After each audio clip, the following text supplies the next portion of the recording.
So, um, so let's talk about that. Like one of the things that I think is overlooked a lot, and I actually saw a decent discussion about this maybe 5 or 6 months ago on Twitter. There's a big thread on chairs. What chair do you use? Um, and I think a lot of people don't think about that. And I can tell you, as I'm getting older, I'm starting to wish I thought more about that when I was younger, Yeah. because back problems and knee problems and all that kind of stuff.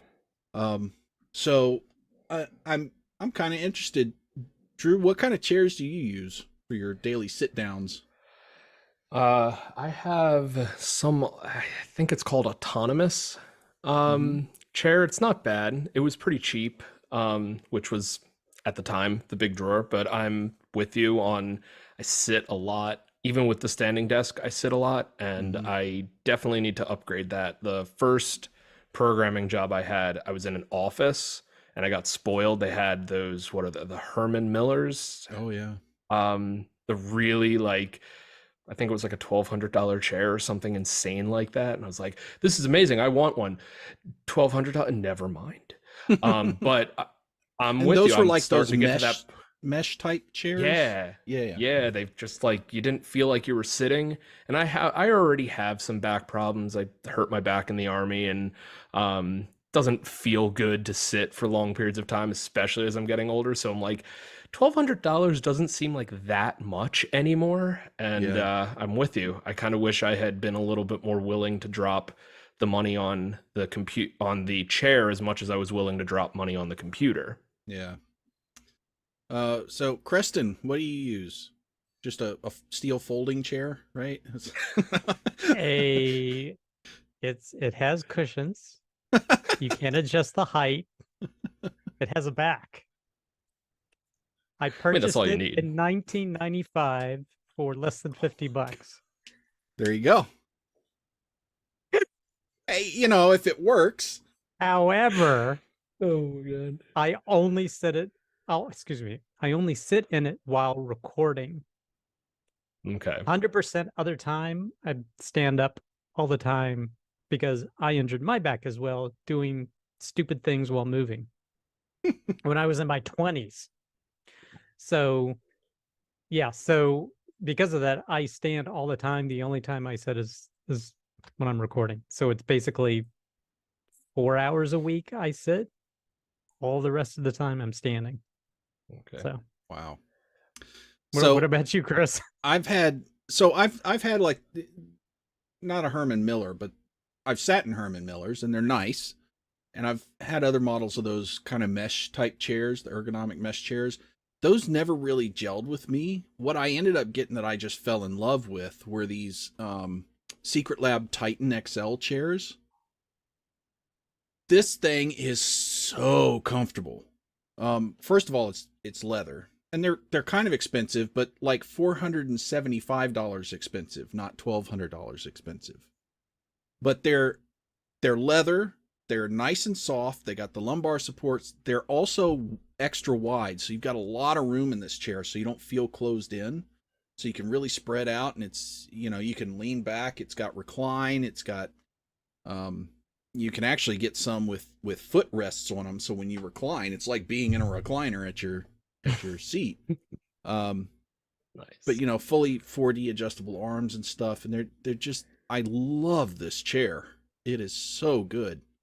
And $450 sounds like a lot, but compared to the other ergonomic chairs, it's not really.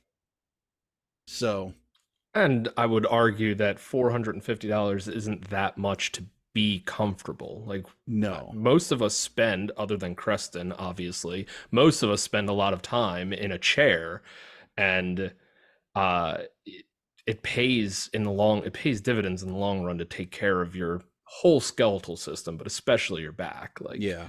once it starts hurting, it doesn't stop. You just kind of get used to it. So Yeah. And before this chair, because I also have back problems because I have a congenital defect in one of the discs in my lower spine. It doesn't have any fluid, so it's like two vertebrae just always rubbing together.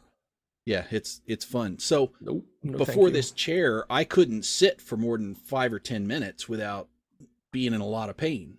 So, this chair allows me to sit down for 45 minutes to an hour before I feel like I need to stand up. So it's a huge difference. And I did not get that kind of relief with the mesh back chairs. So, I mean, to each their own. But this chair was a lifesaver for me. That's the hard part about chairs, is they're pretty expensive. I mean, anything decent is not $50 in 1995. It's a couple $100 all the way up to over $1,000, and there's not a lot of places to try them. And it's a lot of personal preference. It's a lot of like, hey, this doesn't work for me because I'm wide, or I'm very skinny and so more bony, or the mesh is great, or the mesh is horrible, or there needs to be a better way to try these chairs out, because they're a little too expensive to just be like, that one looks cool, bye. But or a liberal return policy. Yeah. Yeah, because even if you have a good return policy, it ain't a piece of cake to put these chairs together when they ship them to you. So, if you're gonna spend 3 hours putting a chair together, you want to be kind of sure it's gonna work when you're done. Because then if it doesn't, you have to take it all back apart, repack it, and good luck get it with back that. In the box. Yeah, and I have purchased other chairs, but I actually go to an office store because I actually want to sit in them to gauge, Yeah. But I would say for you younger folks, their choice is just so limited there. True. Right. That are just starting a program. If you're going to put money into anything and invest time into researching it, start with your chair. I promise you, putting $450 or $1,200 into a chair sounds like a lot, but 20 years from now, you'll be thanking yourself that you did that. So yeah, with the amount of time we all sit, it's so worth it. I will also add to this, if I have essentially repetitive stress injury from excessive keyboard mouse use, probably a little related to the video games I played, particularly really early on. But a thing that contributed to it was actually the arm rests on chairs.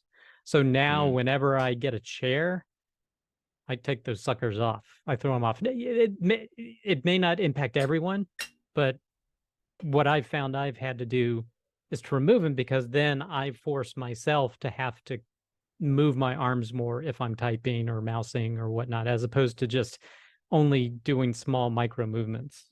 So I found it's beneficial for me, or helpful, to not have that and take those arms off. Yeah. But just throw that out there. If you like this clip and want to watch another one, you can click right here.